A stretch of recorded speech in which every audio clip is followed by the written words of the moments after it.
नमस्कार दोस्तों। आज हम इस वीडियो में इलेक्ट्रिकल की और कुछ इम्पोर्टेंट ऑब्जेक्टिव क्वेश्चन के बारे में डिटेल में डिस्कशन करेंगे।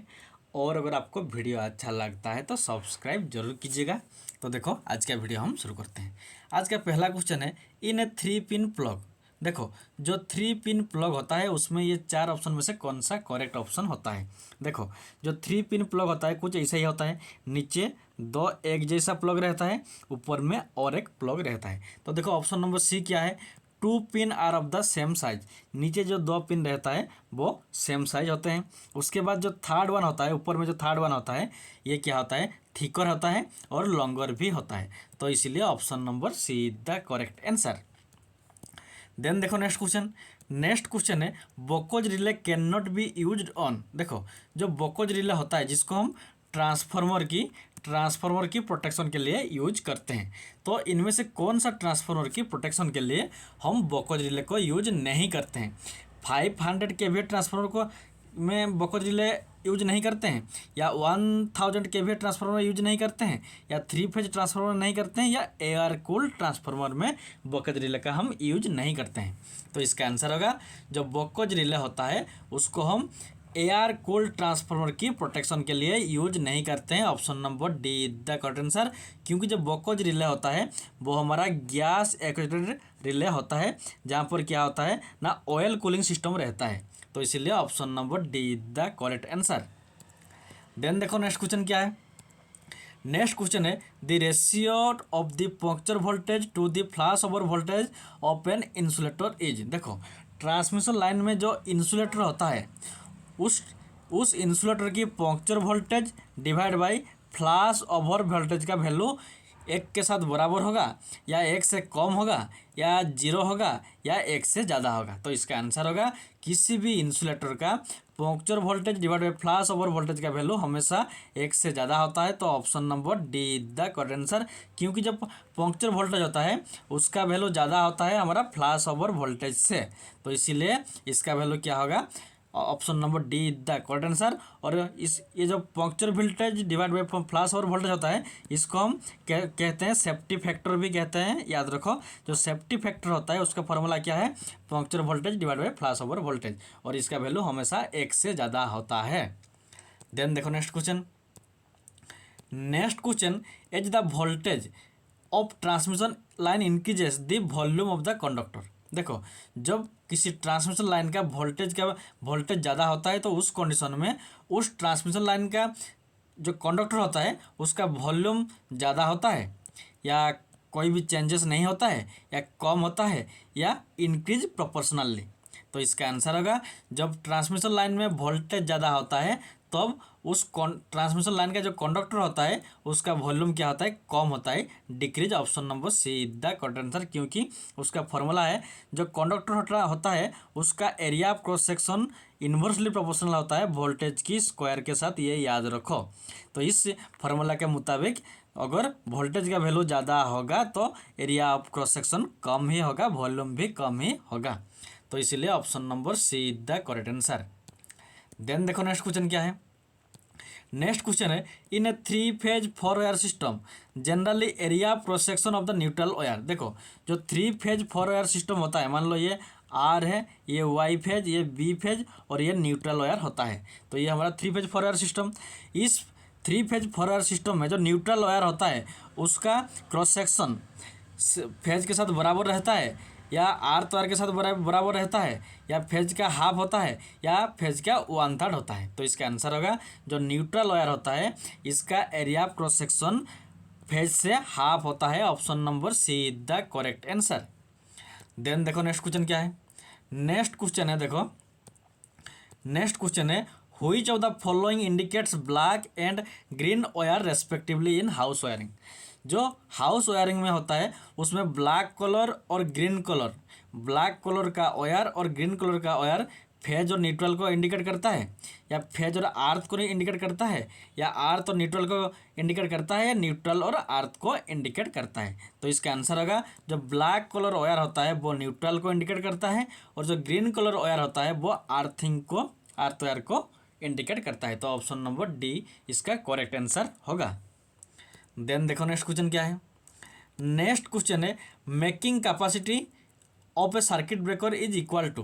देखो सर्किट ब्रेकर की जो मेकिंग कैपेसिटी होता है वो हम सभी जानते हैं ब्रेकिंग करंट का 2.55 टाइम होता है। तो option number A is the correct answer. देखो जो मेकिंग करंट होता है, making current is equal to 2.55 into breaking current, ये होता है उसका फॉर्मूला। तो ये भी याद रखो, ब्रेकिंग करंट का वैल्यू ज़्यादा होता है या मेकिंग करंट का वैल्यू ज़्यादा होता है।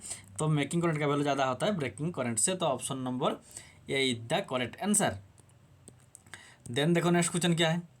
नेक्स्ट क्वेश्चन है the underground system can not be operated above. देखो जो ट्रांसमिशन लाइन होता है नॉर्मली हमारे इंडिया में एक होता है ओवरहेड ट्रांसमिशन लाइन और एक होता है अंडरग्राउंड ट्रांसमिशन लाइन। तो ये जो अंडरग्राउंड ट्रांसमिशन लाइन मीन्स जमीन के अंदर, मिट्टी के अंदर जिस केबल को हम यूज करते हैं पावर को ट्रांसमिशन करने के लिए, उसको हम कहते हैं अंडरग्राउंड केबल। उस अंडरग्राउंड केबल में हम मैक्सिमम कितने वोल्टेज तक पावर को ट्रांसमिशन कर सकते हैं? 440 वोल्ट तक, या 11 के भी तक, या 33 के भी तक, या 66 के भी तक। तो इसका आंसर होगा अंडरग्राउंड सिस्टम में हम मैक्सिमम 66 के भी तक ही पावर को, वोल्टेज को ट्रांसमिशन कर सकते हैं। तो option number D is the correct answer. और जो ओवरहेड ट्रांसमिशन लाइन होता है उसमें हम मैक्सिमम इंडिया में अभी तक 76 के भी तक ट्रांसमिशन किया गया है। ये हमारा आगरा से, शायद आगरा से जयपुर तक ये हमारा ट्रांसमिशन लाइन ट्रांसमिट किया गया है। तो option number D is the correct answer. Then देखो नेक्स्ट क्वेश्चन क्या है। Sheath are use in cable. Cable में जो sheath mechanical sheath, metal sheath होता है वो हम क्यों करते हैं? केबल का मेटल शीथ को हम क्यों यूज करते हैं? ये मेटल शीथ भी होता है या लीड शीथ भी कहते हैं, इसको हम लीड शीथ भी कहते हैं। तो इस लीड शीथ को हम क्यों यूज करते हैं? क्योंकि हमें इंसुलेशन प्रोवाइड करना होता है, या मैकेनिकल स्ट्रेंथ को प्रोवाइड करना होता है, या मॉइस्चर को प्रिवेंट करना होता है, या डाइलेक्ट्रिक स्ट्रेंथ को प्रोवाइड करना होता है।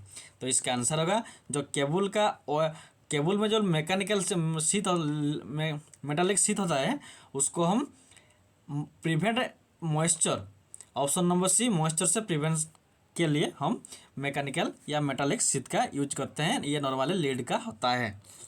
देखो मान लो ये हमारा कंडक्टर है, उसके ऊपर इंसुलेटर रहता है, इंसुलेटर के ऊपर हमारा ये मेटालिक शीथ रहता है। इस शीथ का काम क्या होता है ना, बाहर से जो मॉइस्चर आता है उसको कंडक्टर के पास एंट्री मीन्स प्रिवेंट करता है। तो इसलिए option number C is the correct answer. और जो ये मेटालिक शीथ होता है उसके ऊपर जो रहता है, एक रहता है जिसको हम कहते हैं आर्मरिंग। आर्मरिंग का काम, ये वेरी वेरी इंपॉर्टेंट, जो आर्मरिंग होता है उसका काम क्या होता है, मैकेनिकल स्ट्रेंथ के लिए आर्मरिंग का यूज किया जाता है। लेकिन जो लीड शीथ होता है उसका काम क्या होता है, मॉइस्चर को प्रिवेंट करना। तो option number C is the correct answer. Then देखो next question. Next question, sparking between the contact of a circuit breaker can be reduced by inserting. देखो जो सर्किट ब्रेकर होता है उसमें क्या होता है, फिक्स्ड इलेक्ट्रोड होता है, दूसरा एक मूवेबल होता है। मान लो ये फिक्स्ड वाला है, ये मूवेबल वाला है। जब सर्किट में फॉल्ट होता है तब क्या होता है, ये जो मूवेबल होता है ये फिक्स से क्या होता है ना, डिस्टेंस मेंटेन करता है। आपस में जो कनेक्ट थे तो दोनों के बीच में डिस्टेंस आता है। तो जब एक दूसरे से सेपरेट होते हैं तब क्या होता है, दोनों के बीच में स्पार्क प्रोड्यूस होता है।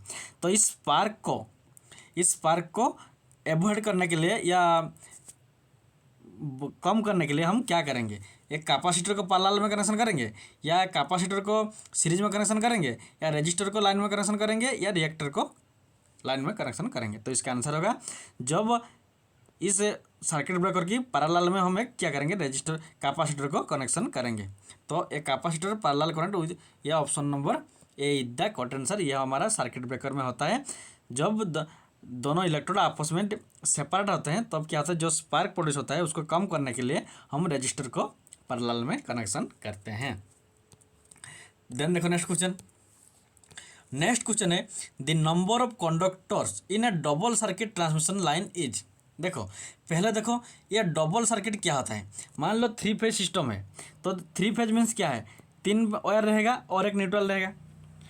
और अगर हम कहेंगे 3 फेज है लेकिन डबल सर्किटेड, उसमें क्या होता है, डबल सर्किटेड मीन्स देखो ये 2 वायर को मिलाकर 1 फेज होगा, और 2 वायर को मिलाकर और 1 फेज होगा, और 2 वायर को मिलाकर और 1 फेज होगा। तो टोटल कितना वायर हो गया, 6 वायर हो गया।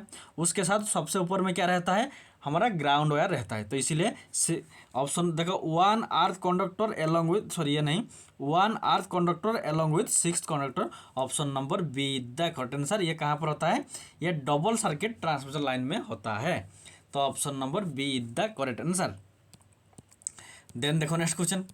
नेक्स्ट क्वेश्चन देखो, SCSR conductor having 7 steel strand surrounded by 25 aluminium conductor will be specified. देखो जो SCSR कंडक्टर होता है जिसको हम कहते हैं एल्यूमिनियम कंडक्टर स्टील रेनफोर्स्ड कहते हैं, जिसको हम ट्रांसमिशन लाइन के पावर को ट्रांसमिशन करने के लिए यूज करते हैं। इसमें अगर 7 स्टील का होगा स्ट्रैंड और 25 एल्यूमिनियम का होगा तो इसको हम कैसे लिखेंगे? तो इसका आंसर होगा, देखो पहले जो एल्यूमिनियम होता है 25 डिवाइड बाई 7, तो option number C the correct answer. पहले जो होता है वो हमारा एल्यूमिनियम का होता है, जिससे क्या होता है ना, करंट को कंडक्शन किया जाता है। और जो स्टील होता है उसका काम क्या होता है? मैकेनिकल स्ट्रेंथ प्रोवाइड करता है। तो option number C the correct answer. Then देखो नेक्स्ट क्वेश्चन क्या है। नेक्स्ट क्वेश्चन है देखो, which type of magnet shown in the below figure. ये जो फिगर है ये एक मैग्नेट का फिगर है, तो ये कौन सा टाइप ऑफ मैग्नेट का फिगर है? बार मैग्नेट का है, या रिंग मैग्नेट का है, या डिस्क मैग्नेट का है, या हॉर्सो मैग्नेट का है? तो इसका आंसर होगा ये हमारा हॉर्सो मैग्नेट का, ये जो फिगर है ये हमारा हॉर्सो मैग्नेट का फिगर है। तो option number D the correct answer. Then देखो नेक्स्ट क्वेश्चन क्या है। नेक्स्ट क्वेश्चन है, the effective resistance of a conductor will be same as ohmic resistance when.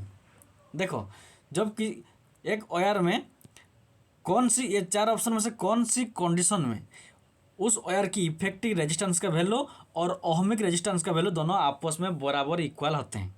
तो इसका आंसर होगा, जब ये जो मान लो ये जो वायर होता है, इस वायर में ऑल ओवर मीन्स चाहे वो सेंटर हो सकता है या साइड में हो सकता है, मीन्स ऑल ओवर डायरेक्शन में क्या होगा, यूनिफॉर्मली डिस्ट्रीब्यूटेड होगा करंट। उस कंडीशन में क्या होता है ना, इफेक्टिव रेजिस्टेंस और ओहमिक रेजिस्टेंस दोनों आपस में बराबर होते हैं। Option number D is the correct answer. लेकिन नॉर्मली क्या होता है, देखो नॉर्मली अगर मान लो ये हमारा वायर है, इसमें ऑल्टरनेटिंग करंट फ्लो हो रहा है, तो इसमें क्या होता है, सेंटर में कोई भी करंट नहीं रहता है, जो भी करंट रहता है वो इसके सरफेस में रहता है। तो इसीलिए यहाँ पर क्या होता है ना, इफेक्टिव रेजिस्टेंस और ओहमिक रेजिस्टेंस दोनों बराबर इक्वल नहीं होगा। लेकिन जिस कंडीशन में सेंटर में जितना करंट होगा साइड में भी और बीच में भी उतना ही करंट, सेम करंट रहेगा, उस कंडीशन में इफेक्टिव रेजिस्टेंस और ओहमिक रेजिस्टेंस दोनों इक्वल होते हैं। तो इसीलिए option number D is the correct answer. Then देखो नेक्स्ट क्वेश्चन है, what is the angle between the pole and stay. देखो जो इलेक्ट्रिक पोल की जो स्ट्रेट लाइन रहता है उसको मैकेनिकल सपोर्ट देने के लिए, इलेक्ट्रिक पोल को मैकेनिकल सपोर्ट देने के लिए जो हम स्टे वायर या गे वायर को यूज करते हैं, उसका एंगल कितना डिग्री रहता है? 30 डिग्री होता है, या 45 डिग्री होता है, या 60 डिग्री होता है, या 10 डिग्री होता है? तो इसका आंसर होगा, इलेक्ट्रिक पोल की मैकेनिकल सपोर्ट के लिए जो स्टे वायर या गो वायर होता है उसका एंगल कितना है? 30 डिग्री रहता है। तो option number A is the correct answer. और आज के लिए इतना ही। Thanks for watching. और अगर आपको वीडियो अच्छा लगता है तो सब्सक्राइब जरूर कीजिएगा। जय हिंद।